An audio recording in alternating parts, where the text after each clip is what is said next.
What's the deal, YouTube? It's your girl, Miss Honey.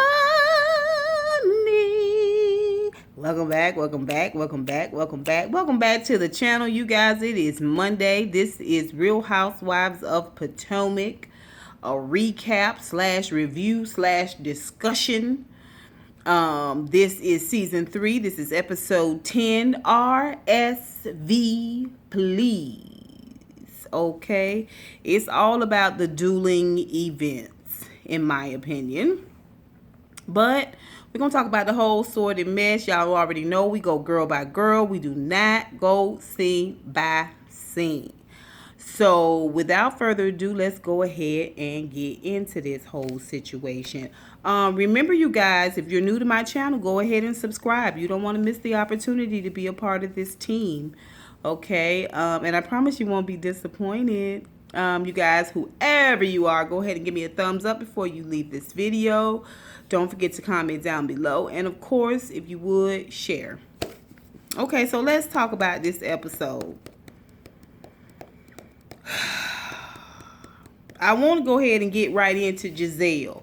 I really want to do that, but I don't know if it's wise for me to jump right into Giselle. Okay, but let's talk about it.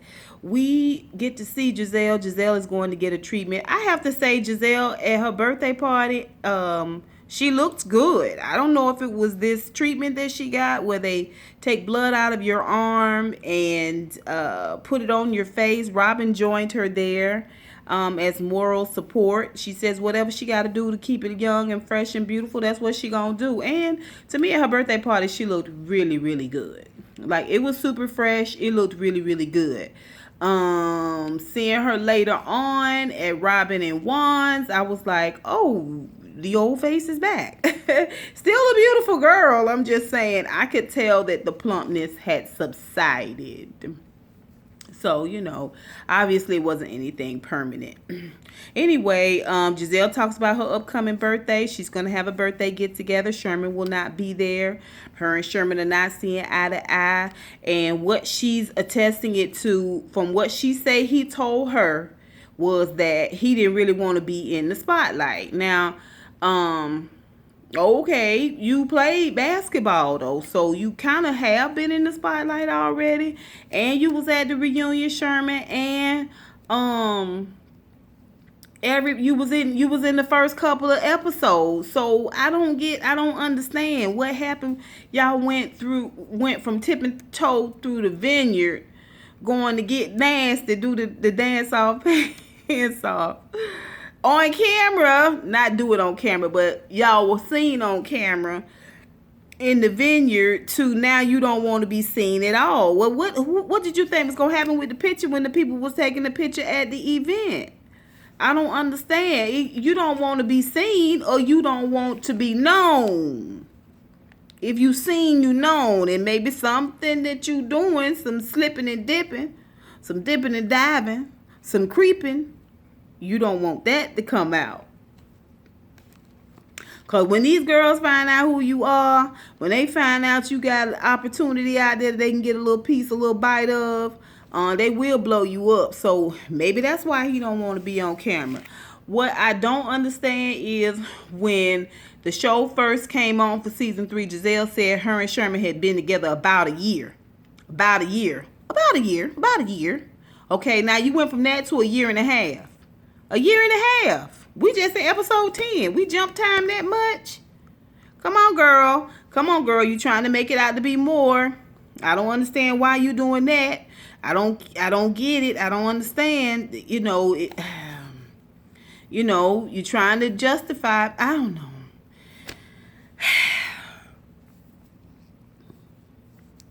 Yeah. Anyway, Robyn downloads to Giselle and tells her a couple of 2-3 things. We're going to talk about that later on. We see Giselle at her birthday party, and she has invited everybody but Candice. And this is supposed to be a little dig at Candice. Candice, third party and second party and first party, none of them seem to be bothered. None of the parties seem to be mad about not being invited to the party. Okay, so we get to the party. All the ladies show up. Of course, off the rip, Ashley starts it because it's Ashley and Giselle. Ashley and Giselle, let Giselle tell it. They tag team messy, but that includes one another because Ashley want to know where is Sherman. And Giselle goes and let her know that Sherman's not coming to the function. It was a beautiful function. It was very, very colorful. Like I said, Giselle looked really, really pretty. Robyn was there. Robyn had another event to go to, so she was going to have to tip out a little bit early, but she looked really pretty. She had on a blue dress.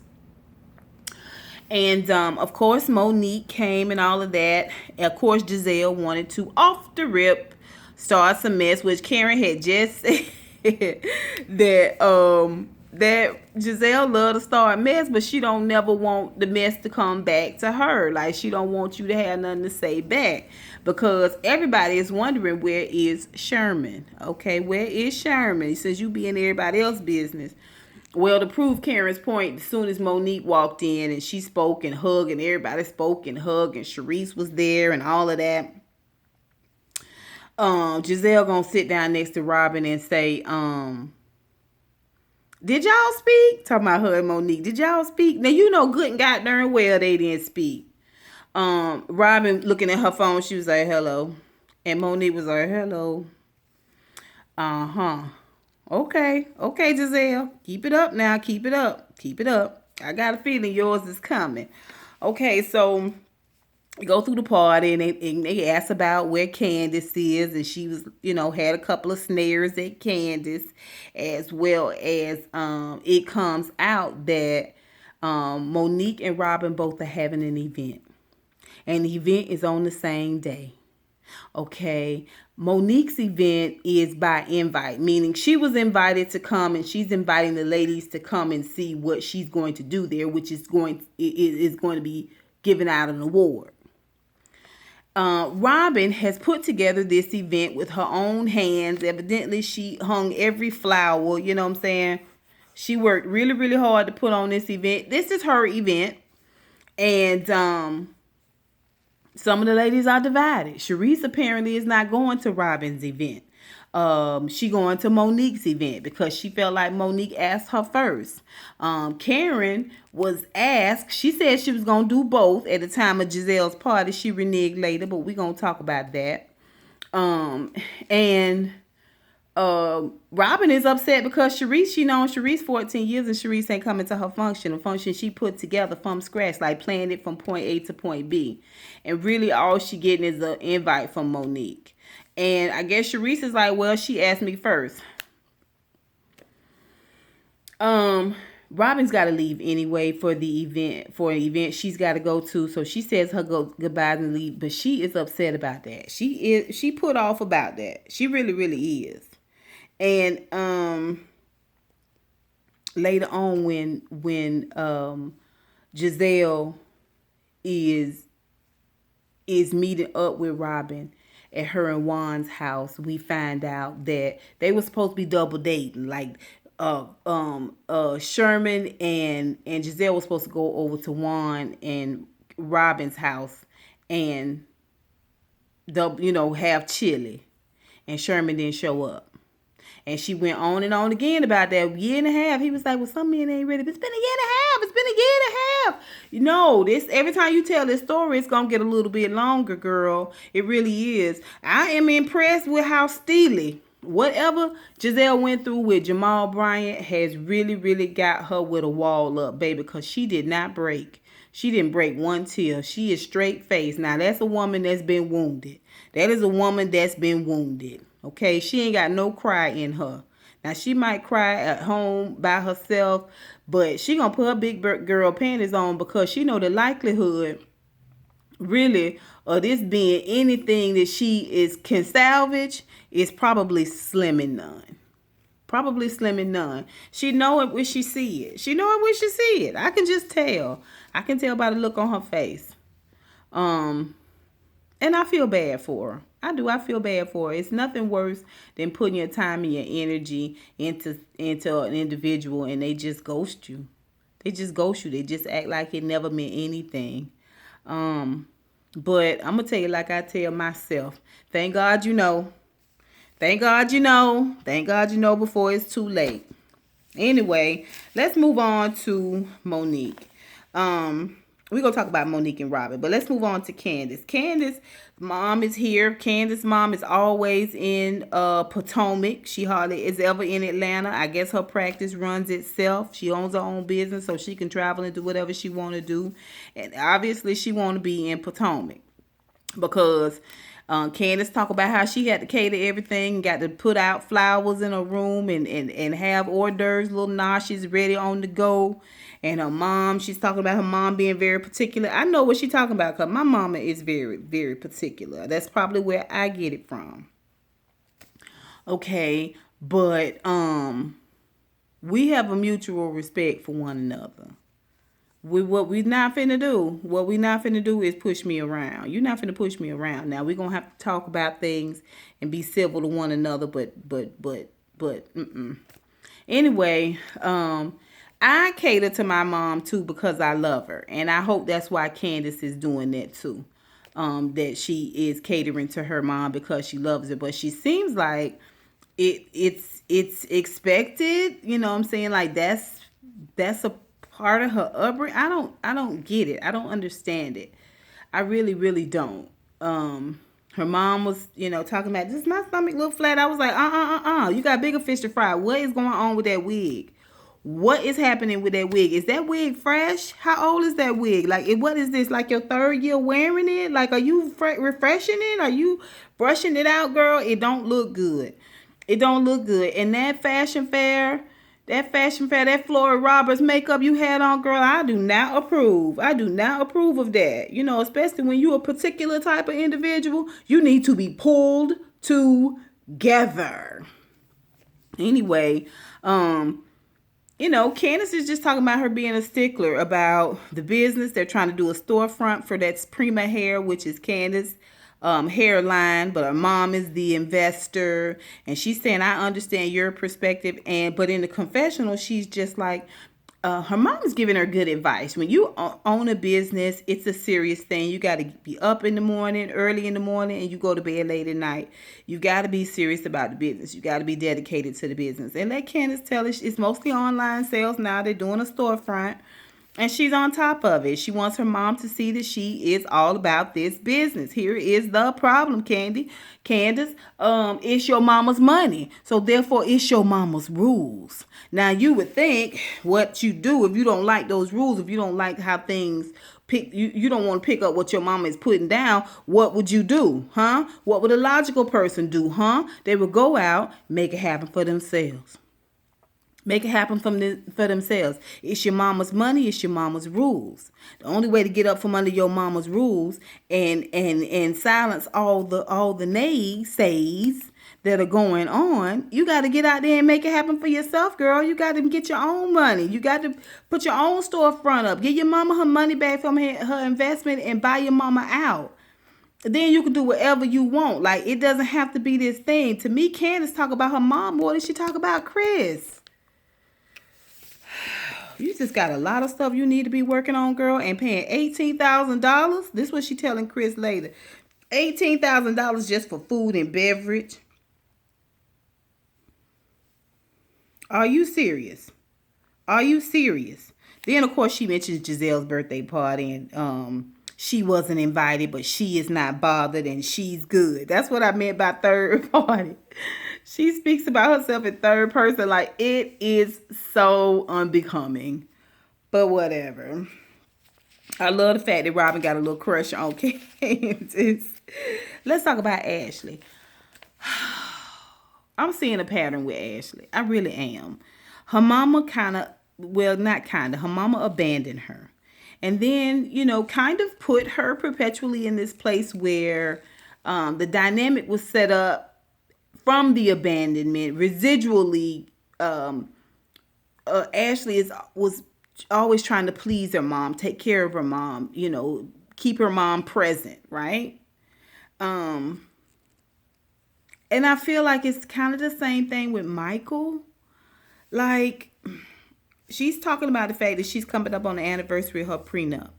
All right. And basically, her and Michael had an agreement. They were to stay married for 3 years. Okay. Okay. If they broke up, if they divorced before 3 years, but y'all remember she moved out and came back. If they broke up before the 3 years, she gets a lump sum. If she stayed anytime post divorce, post 3 years, 3.3 years 1 day, if she stay and they divorce, she gets half.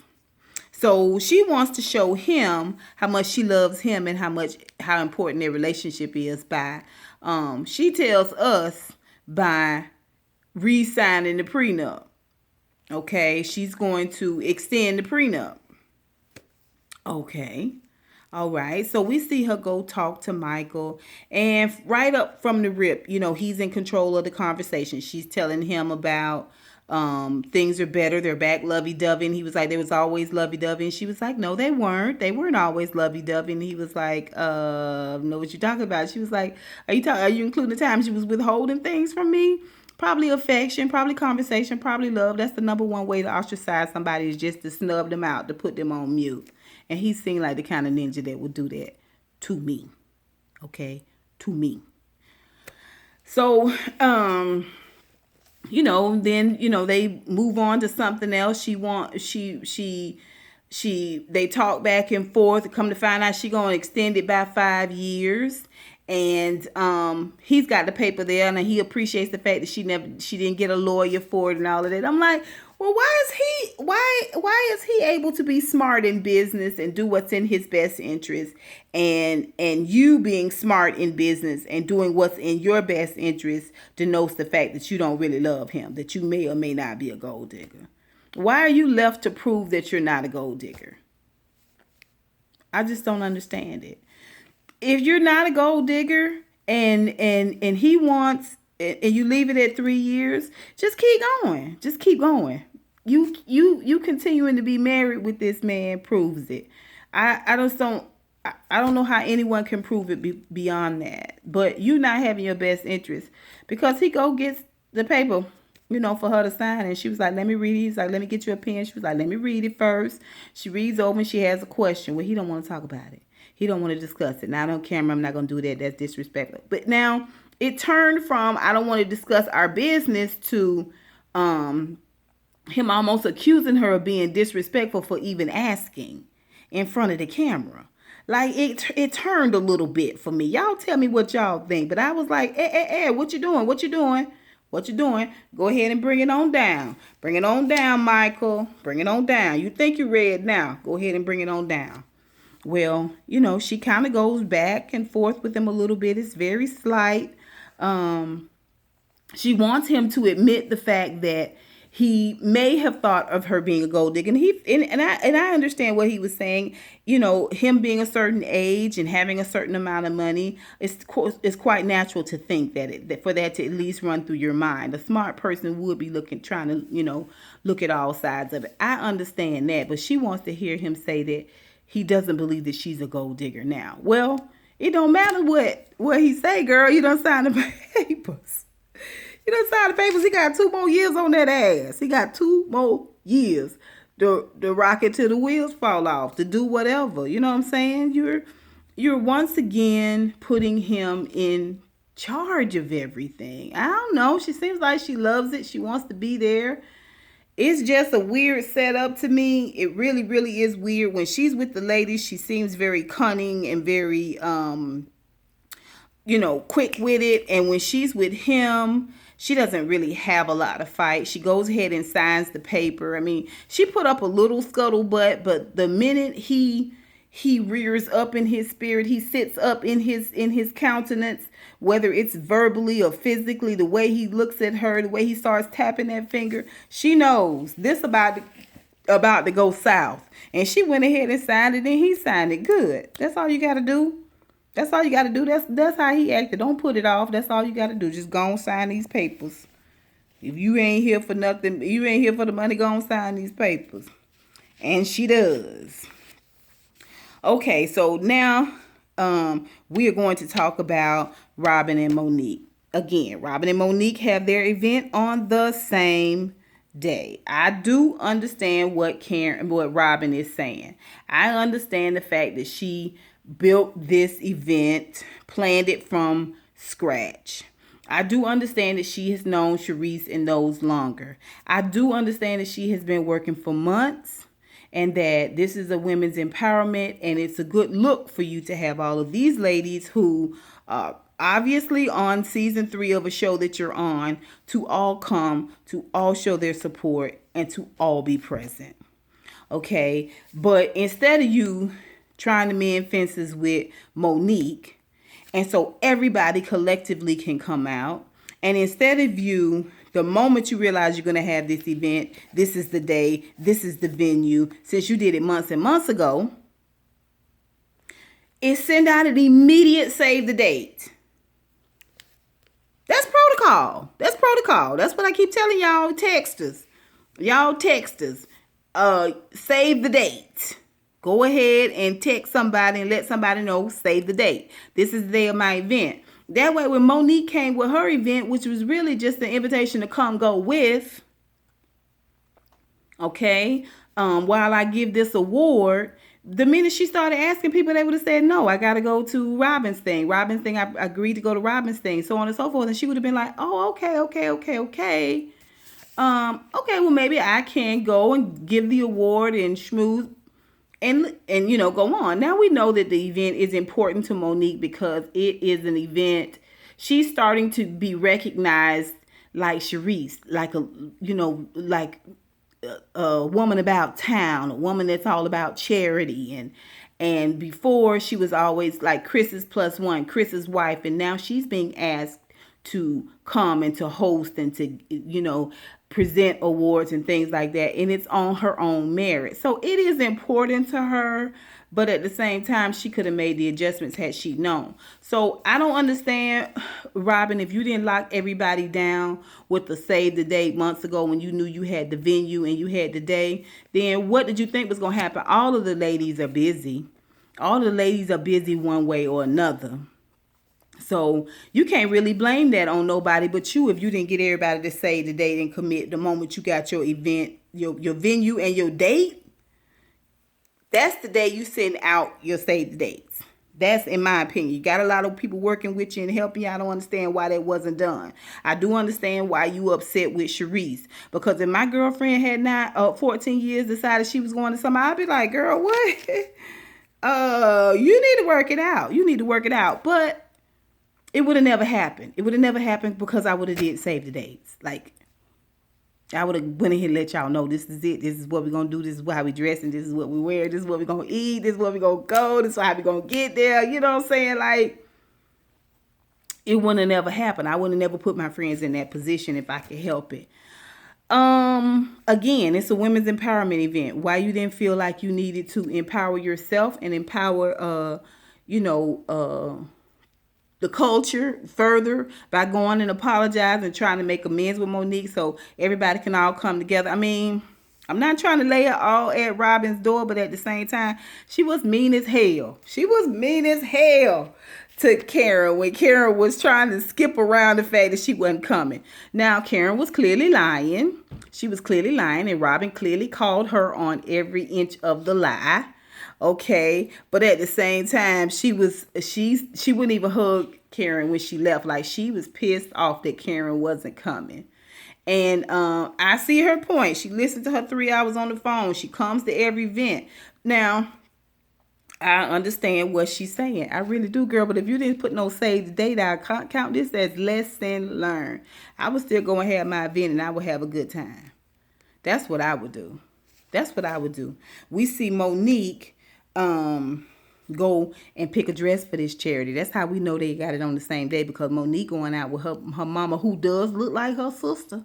They got the same smile, set of teeth and everything, except Monique done had veneers put on hers. But her and her mama got the same mouth, the same hair, the same facial expression.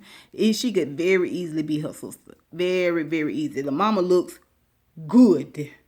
Okay, well, and Gigi. She's there talking. Of course, you know, she want to run down the whole Robyn thing. Robyn not invited, just like Robyn did with Giselle. Monique is not invited. Then she goes double dating with Chris and Ashley. With Chris and Ashley and Michael. They go out to bowling, and she trying to make amends, and we gonna just move past this whole drinking thing. And that's the right thing to do. What you wanted to do, Monique, is die, and you doing the right thing to get that thing killed off. I see what you're doing. I see where you going there. You know what I'm saying? She on Sharice's coattails, baby. She gonna be the grand dame of Potomac before it's all over and done with. Okay, I see it coming. Okay, so anywho, Chris asked Michael about having a baby. And Michael's like,